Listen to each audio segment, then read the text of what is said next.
assurance, the key thing is this. The enrollment that we are doing, it captures all the biometrics that the EC requires. So just a minute, please. It captures the iris, it captures the fingerprints, and it also captures the facial. All the things and all the biographic details that the EC could ever want. NIA is collecting all those things. The only thing that the EC needs, which the NIA doesn't take, is polling station number or polling station name. But that is as easy as ABC to get with technology. It is not a problem at all. It means that as of today, NIA can push to EC the data sets of all those Ghanaians, the 7 million Ghanaians, who have been registered and who are above 18 years. Indeed, as of now, about 94 to 95% of all the persons on the NIA register, the enrollment, the National Identity Register, about 94 to 95% are persons aged 18 and above, or who will be 18 and above by the time of voting.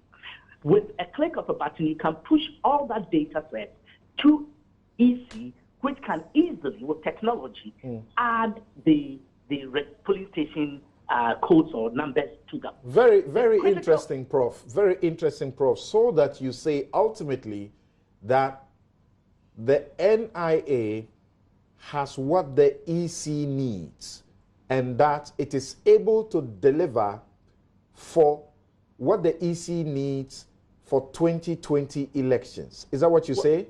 What I'm saying is the NIA is poised to deliver. The NIA is on course. With its invigorated capacity, the mass registration exercise is scheduled to end by the end of March 2020. Okay. When that is over, we will use the equipment and the personnel who have gained experience and all of that to set up by end of March permanent NIA officers in the regions, municipalities, and districts across the length and breadth of this country. Do me a favor and hold on briefly for me. Let me bring in Dr. Srebo to ask you this question.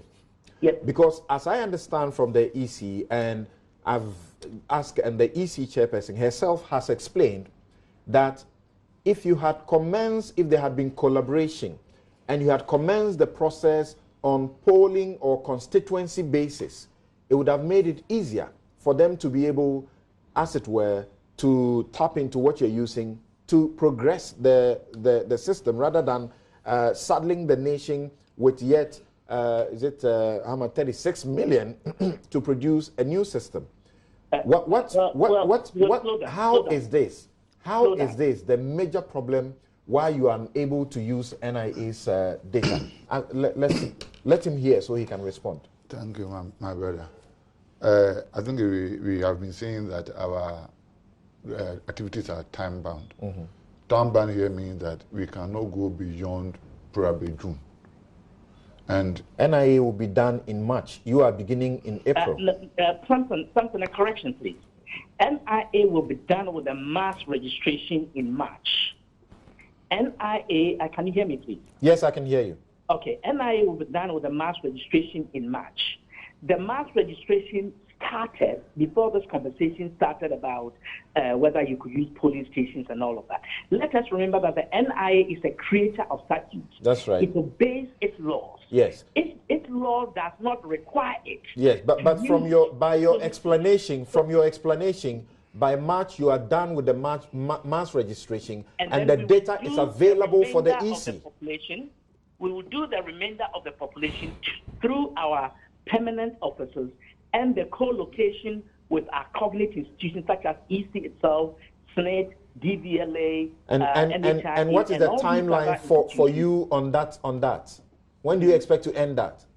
We expect to end all of these activities before June, or by the end of June. By the end of June. Okay. So thank you, Prof. Just give us a few minutes. Let's hear him, and then you respond to him. Yes, Dr. Srebo.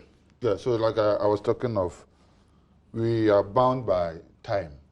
And our register should be ready by the end of June. That is the worst we can. So that we can have time for exhibition. We cannot go beyond September when it comes to nomination. That's why we have been emphasizing. Now, and so I can quickly add that for us, we are capturing people aged between age from 15 and about 15 to infinity. It means that by the June that he's talking about, or perhaps even earlier, EC can extract the voter register from the national identity database, because we have people from age 15 and above. Okay, thank you. So by that time, it is easy to extract it. Right, and thank you. The technology is easily available for that purpose. Thank you very much. If you could let him finish. Yes, yeah. Doc. So our register should be ready by that time. So let us assume that if their data is ready by March, let us assume, it will mean that we have to allocate the polling stations to the various people who have been registered. Because the choice of where to vote is the individual's choice, not me or anybody. So if the data is there by that time, we will have to go to the polling station and ask those people who have been registered to come with their ID cards. So they will then go to where they want to vote with ID cards. Then we can now compare the ID numbers. Then we go back to them for them to extract the various data for the various polling stations. And that presupposes that they have their ID cards. Sorry, say that. I mean, that presupposes that they have their ID card by that time. That's what I'm getting to. All right. So they will have to go with the ID card, because you cannot just come there and say that I'm a registered person with the NIA. So we are thinking that, looking at their speed. Now, from what he is saying, if I got him right, is that they have covered about 7 million. Right. And we are thinking of around 17 million. So we realize that they have not been covered half. No, you see, he's saying that this is when they are now invigorated. They have received their 2,500 plus, kits that they need. And so they went into Kumasi, and within a short time, they have done a lot of work. So you can expect that now they are running with such speed that he assures you that by June, they would have completed the most important part that you need to finish up on the process that they are doing now. See, we are not at war with anybody. Correct. But if I got him right, about 4 million people have gotten the ID card. That's so. So when are they? They have registered 7.3, and they only 4.2 have gotten the ID card, and we will need the ID card. So the issue is that we are not comfortable with respect to when those data will be available. Okay. And you see, compiling register like they are talking of, it's a very tedious work. Anybody in the electoral commission will be happy that the data is ready, then we just extract what we want, and we can easily slip. But we are talking of, we have no opportunity to avoid conducting election in December. Okay, let's have Prof finish up and then take leave of us. So, Prof, you heard what he just said.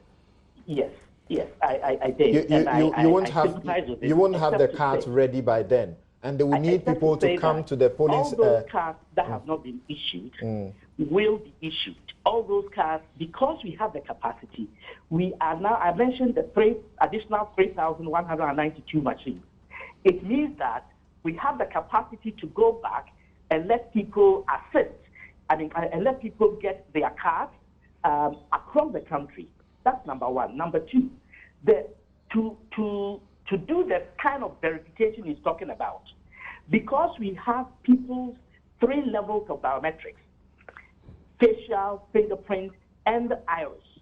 When a person shows up, even without the Ghana card, even without the physical card, because all their biometrics are there, just putting a finger on a reader, on a biometric reader, will bring up the data to confirm the identity of the person on a one-to-one matching or on a one-to-many matching, both offline and online. Offline verification is available right now. Online registration will be available by end of March. Okay. Delivered, complete. And so all of these matters that have been thought through, the conversations that we've had with EC, we got to a point, there was a conversation I wasn't part of and Mrs. Gimenta wasn't part of. But I think that when we have a chance to look at these technical issues, the mechanics of it, The science is there, the willpower is there, the desire to save the nation money and to save people the agony. All of these things are solid.